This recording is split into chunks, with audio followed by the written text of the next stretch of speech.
তেলের সমস্যা তো বলেছি কালকের মাহফিলে। তারেক, খালেদা বেগম, ওই যে হাসিনা পেট্রোল এবং অক্টেনের ব্যবস্থা দেশীয় ভাবে করে গেছে। বাঙালিকে হাইকোর্ট দেখায় না। বাংলাদেশে রিফাইন হয় পেট্রোল এবং অক্টেন, বাহির থেকে আনতে হয় না। এটা সংকট হলো কেন? সংকট কেন করেছো?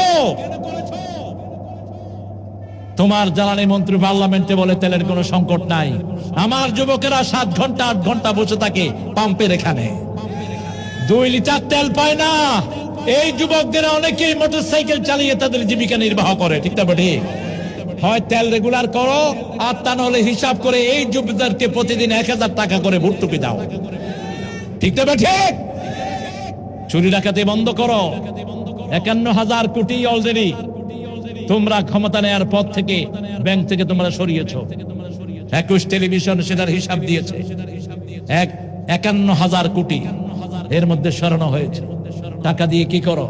এই 51,000 কোটি টাকা জামাতের হাতে দিয়ে দাও, দেখবা যে 65 জেলায় আলো চমকাচ্ছে। কোন যুবক বেকার থাকবে না। আমার যুবকেরা পরিশ্রমী। বাংলাদেশের মতো এত পরিশ্রমী যুবক দুনিয়ার কোন দেশে। আর সাতক্ষীরার যুবকেরা আরো পরিশ্রমী। প্রথম মোটরসাইকেলে ইনকামের ব্যবস্থা করেছে কোন এলাকার লোক? জোরে বলেন। সাতক্ষীরার লোকেরা। এখন সারা দেশে ব্যবসা আছে না নাই? শহরে ছেলে এমএ পাস করেছে, মামু খালুর জোর নাই, তার ভালো জায়গায় চাকরি হচ্ছে না, বাস মোটরসাইকেলে কষ্ট করে ডেইলি 4-5 ঘন্টা মোটরসাইকেল চালায়, পরিবার চালানোর ব্যবস্থা হয়ে যায়। আর আজকে সেই মোটরসাইকেল চালকদের সবচেয়ে বেশি ক্ষতি হচ্ছে এই পেট্রোল বন্ধ থাকার কারণে। ঠিক না বেটি? আল্লাহ যেন আমাদের এই সন্তানগুলোকে সব বিপদ থেকে হেফাজত করে, বলেন আমিন।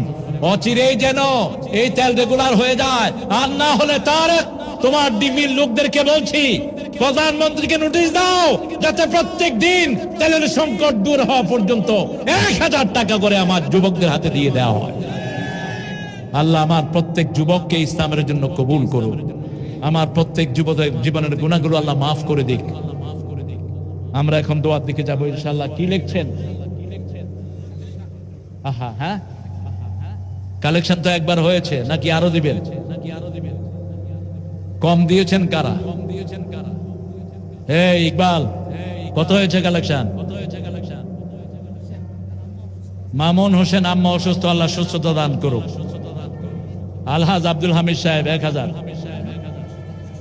মুক্তা সদাগর অসুস্থ আছে 500। 1 বস্তা ধানও দিয়েছেন। আরেকজন ভাই 500 টাকা দিয়েছেন। ইকবাল কত টাকা দিয়েছো? 5000 কেন? এই কত দিবে বলেন? এই কহেছেন না কেন?